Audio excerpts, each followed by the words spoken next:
Beginning a new journey can be stressful. That's why it's important to prepare the best you can. You never know what types of obstacles you may face as you venture out along these new paths. No matter what the journey, it's important to be proactive. Because if you can't take care of yourself, you cannot take care of your loved one. Order your copy today at www.jessicalazellcannon.com.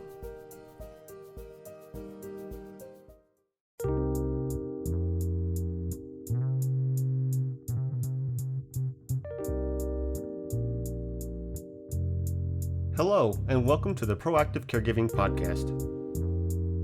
As a CPA with over 20 years as an industry accountant, Jessica stepped away from the corporate world to become a full-time caregiver for her mother. Having learned invaluable lessons along the way, she is now here to share those with you and to invite you to join her on this caregiver's journey. Here is your host, Jessica Cannon.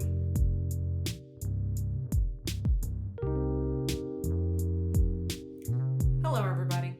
I'm glad you're here today. I am the Proactive Caregiver, and I specialize in educating others on how to be proactive by empowering you, the caregiver.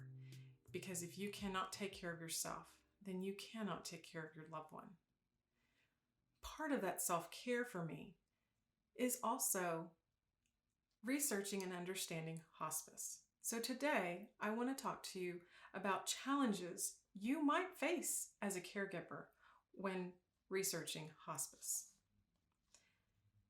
The reason I bring this forward is because when my dad passed from pneumonia a couple years ago, it was his third and final battle. We were shocked because twice before he did fine with treatment. Once he was admitted to the hospital, we kept high hopes, as we did before. But now that I've learned more about Mom's stages and where she's continuing to head towards, I can't help but to think back to those final weeks that Dad had. He started out in a veterans hospital, was later transferred to a public hospital simply because the veterans hospital at the time, their IC unit was under construction. So he was transferred safely and his care was continued. It continued for 3 more weeks until we were finally told that he was terminal. Quite literally, the day that we decided to begin comfort care. There was no mention of hospice services or bereavement counseling. None of that was offered to our family, which is required to begin before the patient's death, at the very least. It never occurred to me to ask, what were our options at that time? Because we were hanging on to every single detail from every update from the doctors as they came morning after morning to give us their updates and bring their medical interns by as well. So now I come back to reality, and now Mom's journey is heading in that direction.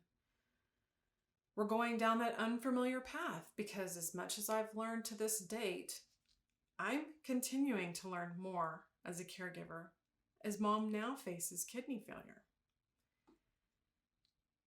Definitely far into stage 6, adapting and understanding what I need to know on a day-to-day basis when it comes to kidney failure.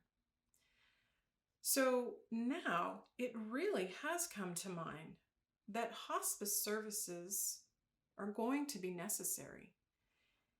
And I kept wondering, when do I make that call? When do I have the services brought in? But thankfully, I had some others remind me. And why I want to remind you. Hospice is still, to this day, misunderstood. It is not the final 24, 48-hour, 72-hour call-in. It's not the hospital bed with oxygen and morphine only.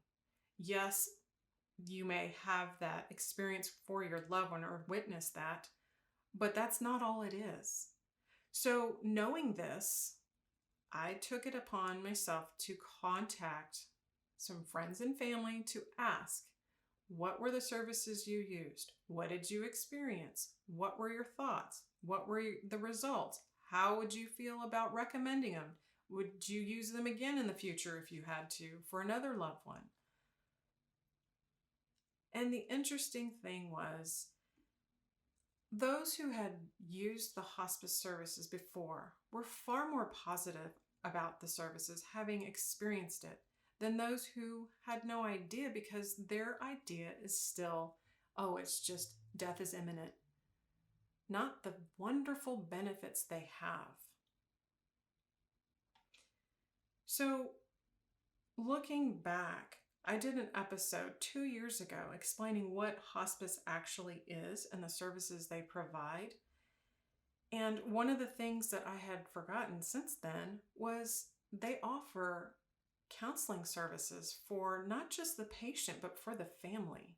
And those are extremely important benefits when you're already struggling to come to terms with your loved one that is, in fact, dying. And what kind of feelings and thoughts and all the decisions, because the decisions never stop needing to be made, but how you feel about them now in these final moments. The counseling, and even for some people, speaking to the hospice chaplain, for example, was a huge benefit for me. This is one area that one day I was with Mom and we were talking about life in general and where she was at. It was my typical check-in status. Let's get a reality check, see where you're at. And once Mom decided, after going to a cardiologist appointment, that life was good, I mentioned one more time, so Mom, do you know what dialysis is? Because at this point, I feel like I'm witnessing split personalities. Sometimes she is the older young adult, and sometimes she's the sassy teenager, and sometimes she's the innocent little 5-year-old. And so I asked if she understood what dialysis is. And I got a very mature face and response of yes. I asked her again if she needed dialysis, would she agree to have dialysis? She shook her head and said, absolutely not. Obviously, that was heavy on my heart right away, because for me, I'm still wanting to fight for life.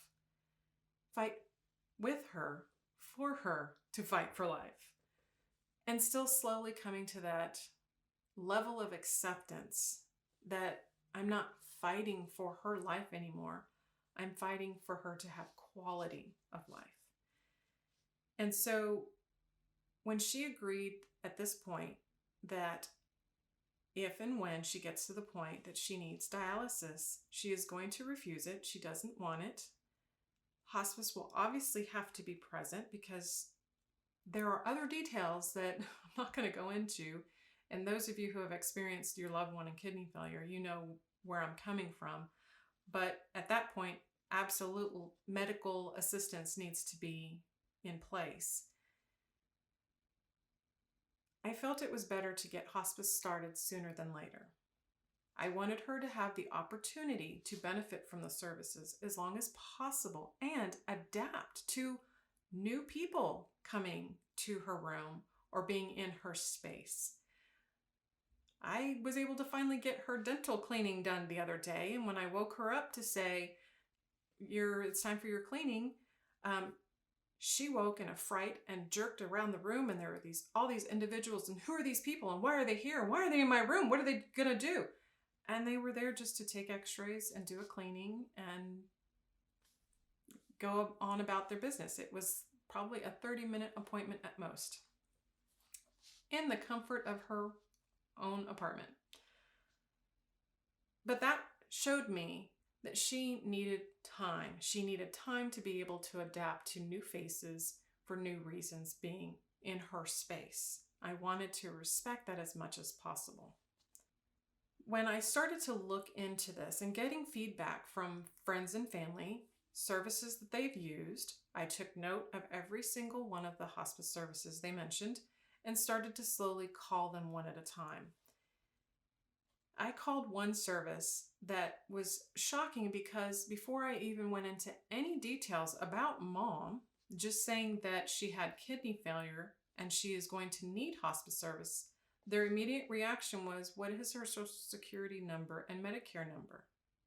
They went straight to the business part of it. That didn't sit well with me. So I ended that conversation and went to the next one. Another conversation that was interesting, that it sounded more and felt more of like a sales pitch than a warm welcome. Then I got to another one. And it was the best experience I could have said on any given day of what I could have ever expected. This individual was so warm and welcome, but took the time to educate me. She went through all of the details of the services that hospice provides, what hospice is, and things that I may need to keep in mind as I go through the process, and reassuring every bit of the way that not only would she be available to me, but that I would have access for counseling and the chaplain and the nurses to give feedback, and that I wouldn't feel like I was taken out of the loop towards the end.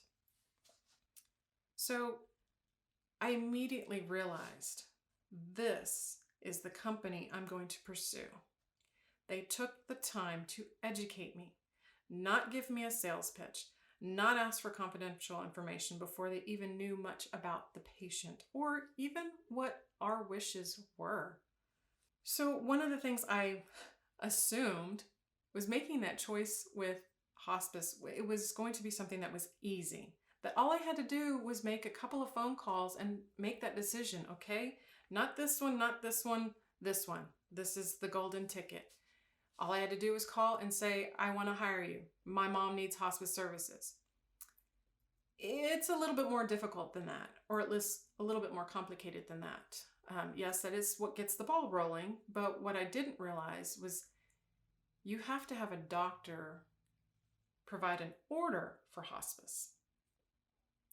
And even though you have to have a doctor that does the official order for hospice, you don't have to wait for a doctor to say, my loved one is wanting this service or needing this service, or my loved one is terminally ill and we want to find out if they qualify, because that's part of it. We also have to see if our loved ones qualify for the service. It is not a straightforward, guaranteed service to receive. You do have to qualify for it. With Mom being in this stage 3 of kidney failure, congestive heart failure, mixed dementia, she basically qualified. So why not? Why not have her receive benefits that are already going to be paid through Medicare, because she did work for definitely more than 10 years and her benefits are just sitting there waiting. I didn't want to wait for a doctor to decide for that last moment, as they did with Dad. We went from being told at 9 a.m. with Dad on the day he passed that he is terminal, and we started comfort care at that point. But that kind of comfort care was for a terminal patient, and he had passed and took his last breath that night. We had so much more time the previous weeks where we could have had the hospice services. But the underbelly that I was speaking of is that doctors are not going to give that order because doctors don't understand all the benefits of hospice. unfortunately, so many of us the word hospice equals death, or hospice and end of life, bad, negative, just because how you see and how you feel about death and dying may taint that idea of what hospice is trying to provide to you. Doctors don't have the full understanding of all the benefits of hospice, and they're not going to give you that order. Majority of them will not give you that order. Try not to be all-inclusive, because from what I understood and what we experienced is that doctor, once they sign the order for hospice, is losing a billable patient. That's the business side of it. There's some doctors who understand it, who are extremely compassionate, who will tell you far in advance, you might want to consider this, you might want to start looking into these things, you might want to go in this direction, and oh, by the way, here are 3 choices. That's yet another area that is part of this underbelly. Because according to the federal law, as listed under the National Association for Home Care and Hospice, there is a patient bill of rights. And part of that bill of rights is the right for the patient to choose their care providers. A doctor may provide feedback and give recommendations for hospice services, but most must provide at least 3 options. At least 3 options. They can easily say, my favorite is this one, but there's also this one and this one that you can consider. If you don't already know of any, family members or friends that have gone through this situation, so if you don't have a background to pull from. But they're not allowed to tell you what they want your choice to be. They cannot sit there and say, I will sign your hospice order if you go with this hospice service, the one we recommend. That in itself is against the law. It removes your patient choice and is absolutely in violation of your patient rights. So keep that in mind when it comes to choosing a hospice service. You have the choice. With doctors, hospitals, and any assisted living community, you as the patient have the right. If you're the medical power of attorney and your loved one is not able to be part of this decision and make the choice with you, you still have the right to make that choice. And once you do make that choice, you're not stuck with the company you choose. Because if you by chance go with a recommendation and you're not happy with them later, well, guess what? You just go to the next one on your list, or you find someone else. You just explain to them you want the services to stop and I'm starting with this other one.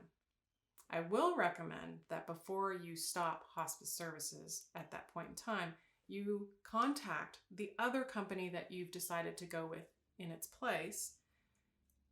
Have them set up everything that needs to be set up, sign all documentation that needs to be signed, so that if it's a matter of setting up a home, for example, or the person's bedroom in their community by chance, that they have a chance to come in and make this transition as seamless as possible. Because one of the concerns I had was, what if I choose this company? What if I choose the wrong company? Because there are several, and I'm talking hundreds of hospice companies that are in our area. So how do I choose one? And maybe even possibly have a backup if need be. Knowing that I can make a choice, I can get all the information, I can monitor as much as possible, and if something for whatever reason doesn't go right, then I can still change that choice. The equipment, which was my concern, well, then my loved one is going to, what if they're in a hospital bed and the oxygen or the bedside potty or any other equipment that is brought in for her? What if she needs this stuff and I decide to change companies? Well, the cool thing about this that I found out is the hospice companies don't own the equipment. They contract that equipment out. So when you contact the new company to let them know, they will order the equipment. They will contact the company to know what the equipment is, because everything is marked. It's like barcodes on rental equipment that you would use for any other reason. And the current company would just make that phone call. The equipment is removed. Your loved one is transferred literally from one bed to another, if that's even needed, because it sometimes could be, especially if you're calling and you're just changing within your area, sometimes that information can just be an exchange on the rental equipment side, and they take off this hospice company and put on this one, so that on their records, on their side, that transition is made and your loved one doesn't have to change beds and be experience any interruption or inconvenience just by transferring. So you're not locked into your choice. You're not locked into anything, regardless. So many doctors, they will opt for home health care before they'll opt in or help you set your loved one up with hospice. And part of that is because they understand what home health provides.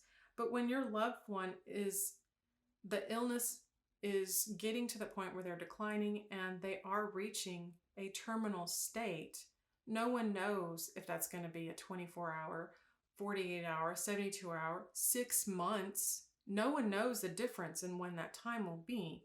And so the sooner you can get this started, the longer you'll be able to utilize the benefits. The longer they will utilize the benefits. Home health is more of that curative, and it's great if your loved one needs that and you're trying to help your loved one reach a improvement, a better state.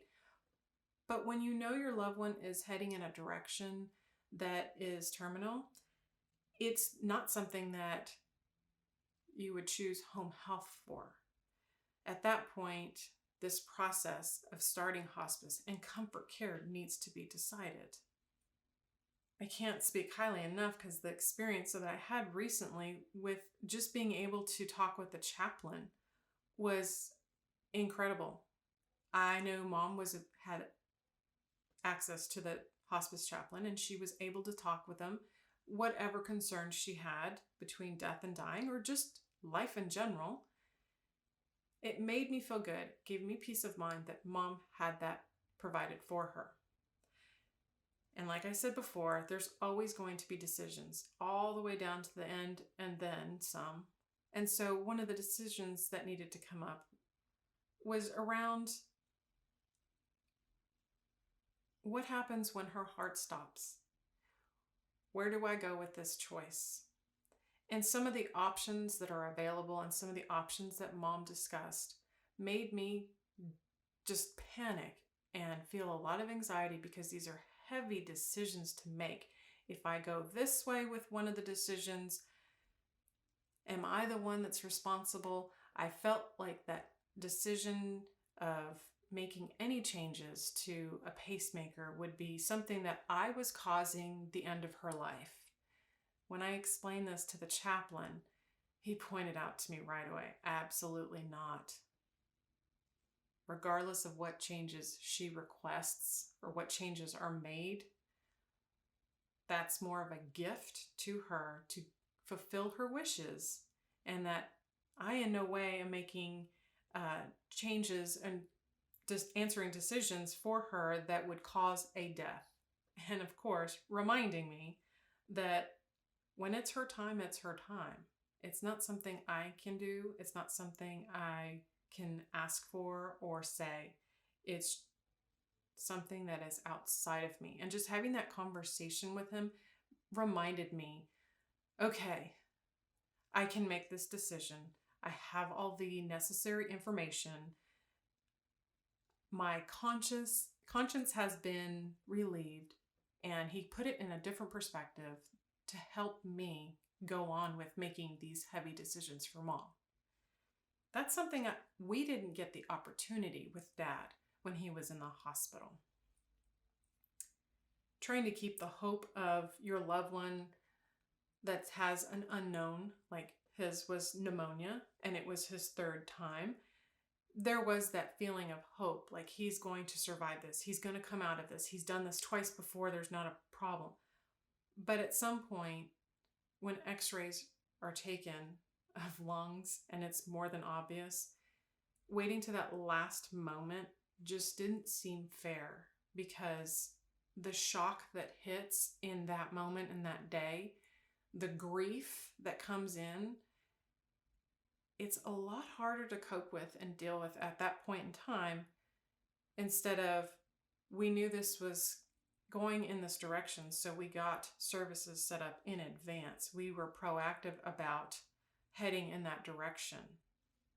There is a big difference with that. When I tried to explain this to Mom's doctor, the choice was made that we were going to start hospice services, but I needed his approval. I needed his order for the hospice. And his response was, I will only sign the order if you choose the hospice that we go with, the company that we represent. At that point in time, I knew it didn't feel comfortable, because I didn't like being told my choice. That's just my personality. But come to find out later, that's actually considered illegal, because he wanted me to take his choice, which removed the patient bill of rights when it comes to choice. Needless to say, trying to convince me that Mom was fine, like she didn't need hospice. She's fine. She's doing great. Her heart's wonderful. Everything's going well. Failing to mention that instead of seeing her every 6 months, he's also asked to see her every 3 months. But if she's fine, why are we coming in more frequently than we were before?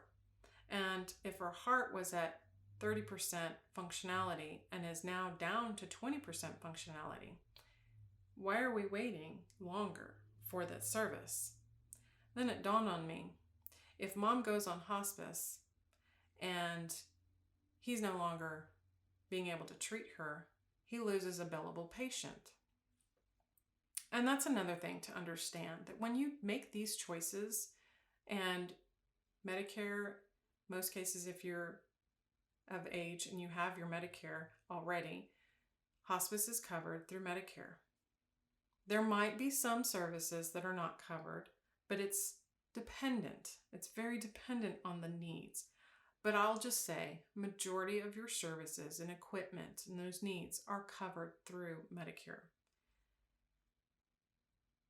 That was a huge relief for me, because even when it came down to medications and other things that were already in place, many of you know it's difficult once you get all the medications set up at the pharmacy and the refills, or if your loved one's in a community and they are able to take care of all of the refills and the special packaging, that their pills are all in one conveniently packaged envelope, that it's not a matter of you having to do anything more than giving hospice the information they need to know, and they do the transitions. The medications continued. Nothing is stopped. Some people think that with hospice, they're going to stop all their medications. And it's not that they are trying to will an end of a person's life. It is that they are trying to provide comfort and quality all the way to the end. So they reassured me none of her medications would be stopped. Everything would continue as it has. The difference being she would now have more eyes on her. She would now have more services as far as her counseling and the chaplain and the volunteers, more that would come in and be able to uplift her as much as possible. Because when you think of quality of life, it's how well you want them to spend their days, not how many days they have left anymore. So the sooner you're able to start hospice, the better you and your family will be. The more time you'll have to adapt and go through many of those conversations that may have been put off. And honestly, some of those conversations that are really hard to have with the family, you'll be able to have them with maybe a representative from hospice that will help facilitate those conversations. If your family is in disagreement and there's some problems happening, maybe there's some misunderstandings, those representatives from hospice are able to step in and explain the details and give you the information you need to not only so you understand, but you feel comfortable with the next set of decisions or choices or changes that have to be made for your loved one. The misconceptions are the one things that I wish would change because there's so little known about dementia and understood. So when it comes to understanding the stages and knowing when your loved one is in stage 6, approaching 7, which is the final stage, the medical degeneration of the brain and body, where you definitely need additional services.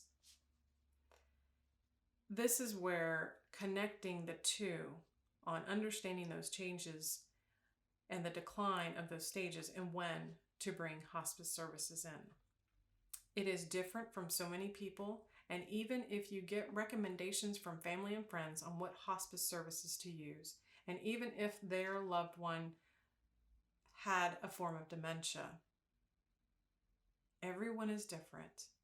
I have spoken to so many different caregivers and their loved ones passed in their mid-60s. I have spoken to others that they have lived with Alzheimer's to their 90s, mid to late 90s. So how your loved one responds is entirely different. Once they are on hospice, they will be evaluated every 6 months to make sure they still continue to need the service. But if your loved one's declining rapidly, they're most likely going to continue to qualify. And when I asked, what happens if mom falls and breaks a hip and has to go to the hospital? Because that's always the scenario everybody's worried about, breaking a hip. Or at least that's the one that comes up the most. The quick answer to that is they would get unrolled from hospice. Their insurance benefits they're still on their Medicare insurance that never went away. The status would change. They go back to their normal insurance status so that they could be treated. And as soon as they're discharged from the hospital or rehabilitation center, they go back and requalified for hospice yet again because their status most likely has changed and has obviously worsened. That was a relief to me, to know that mom would continue to get whatever service she needed and not be in a position where she'd go without just because there's this change of insurance. Because the last thing I want to experience or have her experience is needing something and not getting it because of some oddball regulation through insurance. But this is what makes all of this work. Knowing the details and understanding what your loved one needs on that medical and emotional, physical, and spiritual level, and what hospice provides, knowing when to bring them in, knowing you have the choice. You can make that choice and decide. this is what I'm experiencing. I'm the one that's seeing my loved one on a regular basis. Maybe that doctor sees them once every 3 months, or once every month even, or maybe once a week for a 30-minute snippet. They may have more, the more they see them, they may have more of an idea. But if they're not seeing them as often, and you have been seeing your loved one day in, day out, and you know the diagnosis and you know where it's headed, there's nothing that's going to stop you from saying, I think it's time. And you can explain that to your doctor. It doesn't have to be a cardiologist or neurologist or any specific type of doctor that gives the order. They can go to their general for a regular checkup, and you can explain it to their doctor right then and there. And then you can go through the process with your doctor as far as getting the hospice order. And in some cases, you can contact the hospice company, because majority, if not all, hospice companies also have medical directors. They can go through a process that would actually help to get your loved one approved if, for whatever reason, their doctors are refusing to provide a hospice order. Going through this is no easier than any other choice you make. And like many other things, the more you know, the more knowledge you have, the easier these choices are to be made.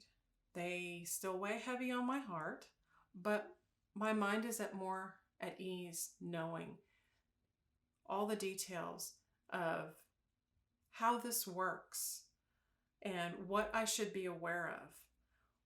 What starts and what stops? Where do those levels start and stop? And who is required to do what service? Do they piggyback off of each other? And by saying that, I mean, does hospice work with the community staff and vice versa? And that's all unique to every situation and every community, and how that works. But knowing this information, it helps me to step in and make those decisions. And it's just one of those things that is obvious to me that hospice is not understood well, or seen as the end of life still, and not the benefits that they also have, is because so many people, when I started to explain that mom is now on hospice, I right away got the, oh, I'm so sorry. And it frustrated me, because I wanted to say, mom's not dead yet. Mom's not dead. She's not dying. Okay, so that may sound like a little denial there. Mom is in her process end stage. Her body is slowly shutting down. But she's not dying in 24 hours. She's not dying tomorrow. She's not, God forbid she doesn't have a heart attack. But you see what I'm saying. I got so many condolences just by saying mom's on hospice. And I found myself turning around right away to say, well, no. It's a good thing. Because what some have heard, that once their loved one goes on hospice, they seem to perk up. They improve. I saw that with mom. As soon as she was on hospice, she seemed to perk up and improve. Why? Because she had so much more interaction than she had prior to. She was given a level of understanding that she knew what she could say yes and no to, and feel a sense of, I'm in charge again, by saying yes for sure, certain services, or no. Of course, some of those services are checking blood work just for status. She is able to say, no, I don't want my blood drawn anymore. And that's respected. It doesn't help us knowing details by not having that, but that is respected. And she feels good about that. And that's what matters for me at this point. A few misconceptions I want to kind of point out real quick is one being that once you're on hospice, you can't get aggressive work done anymore. that's not the case, because what hospice stands for is comfort. And if there's a certain surgery or something that needs to get done, it is done. If the patient is wanting it and the patient is needing it, then it can still get done. It's like I mentioned, they go through the whole insurance change of getting them off of hospice, letting them do their procedure, and then they would requalify. But that doesn't mean just because you put your loved one on hospice that they can no longer have major procedures done. Another one is, once you choose a company, you're stuck with it. You are not. You can always choose a company and change your mind within 2 weeks, or you can change your mind within 6 months, or however you decide. Even if you choose a company and you get them set and in 48 hours you've decided, I'd rather not, it's still your choice. Please keep that in mind. Hospice services and choosing providers is your right to choose. Also, hospice does not own their own equipment. Majority of the companies out there do not own their own equipment. So if your concern of switching companies is the change of equipment and what's in place, don't let that be your deterrent, because they know what needs to be done. The new company that you're seeking knows what needs to be done. And so all you again have to do is make the choice, and they make it happen. Another misconception is people who have DNRs do not resuscitate. Some people are afraid that if their loved one has a DNR and they transition to hospice, that means they're not going to save their loved one. And that's not true. If you think about this, when a brain is deteriorating from dementia specifically, it's no longer able to tell the rest of the body how to heal or to heal at all. So if your loved one is in a life or death situation and CPR is performed, when it's done correctly, you can expect ribs to be broken. Your loved one will be in far worse status if that takes place. So it's not that hospice is going to allow your loved one to die. They are respecting the legal right that your loved one asked for as a DNR. And so it's not that they are going to die once they go to hospice. They're going to receive the comfort care for hospice. If you want to help your loved one go through the end of this and understand they have a DNR, they sign the DNR, they want that, then don't discourage yourself by going through this hospice situation, because having CPR done correctly is not going to leave them in a better situation than if you just acknowledge they have a DNR and let them go.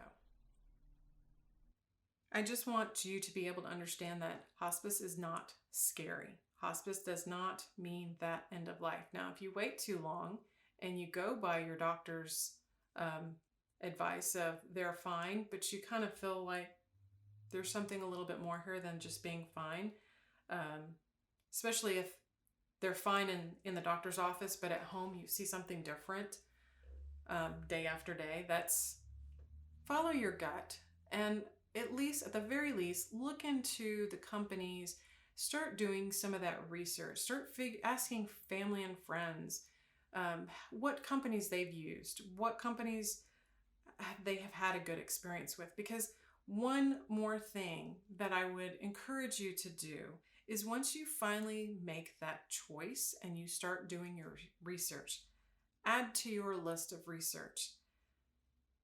If you choose the company, turn around and you can go online, go on and Google the glassdoor.com or even through indeed.com, and you can also take that company to find employee reviews. There might be some, I was skeptical on some of the companies that I was finding glowing reviews, and after reading through several of them, some of them seemed too vague, and I thought, okay, those are planted customer reviews. And some of them were very heartfelt, and clearly detailed that someone actually experienced a good service. It made me feel good. But when you go to that company on Glassdoor.com or Indeed.com and you get to see the other side of those reviews from the employees, that's one of the things that I did for Mom, because I realized if I'm seeing employee reviews that are basically explaining what I would call the disgruntled employee, overworked to extremely high caseload, long hours, regardless of pay inequalities or issues. I don't want that type of group, that type of environment, that type of toxic energy to come around Mom. So that was another deterrent for me as I researched and found my own gauge of the referrals I received. That's great that they experienced a wonderful time, and even others that maybe at that time that they experienced something bad, that might have been a different care team involved, a different group of people that are maybe by chance no longer there, because I don't believe once a bad apple, always a bad apple. But once you get into the details, you can probably call every company that you would like to interview and ask some very specific questions. And some of them may not have all the answers for you. Some of them may not want to answer those questions. So when you go and you look online and you find these other employee reviews, you're going to get some of a different perspective that you wouldn't get on cold calling these companies to ask, what's your average caseload for your hospice providers? So keep those things in mind as you go through and try to make your pros and con lists as you go. Either it's for each and every company that you go through, or file it away and keep that information ready for when it is needed. But it's never too early to look into that information. Keep that in mind, because when the time is needed, you'd rather have had that research and you can pull that information out than to be in that emergency situation, panicked and unable to make a good decision or feel comfortable with the decisions you've made overall. This is never an easy thing. Each stage we go through, each step we do for our loved one, it is yet another challenge. It is more information that we have to learn as caregivers. It is more of that acknowledgement that you, the caregiver, have become your loved one's advocate, and it doesn't end stage by stage. It just continues, and you're in a new environment where you have to learn yet another area. And so I encourage you to look into hospice sooner than later and learn that information. Thank you for taking the time with me today. I hope this gave you a lot more food for thought. Until next time, be proactive. Take care, everybody. Thank you for joining us today. We really hope you've enjoyed this episode. To learn more about proactive caregiving and to hear other episodes of this podcast, please visit www.jessicalazelcannon.com. This podcast is produced by Cannon Light Media, LLC, www.cannonlightmedia.com. Music provided by Chris Paradise.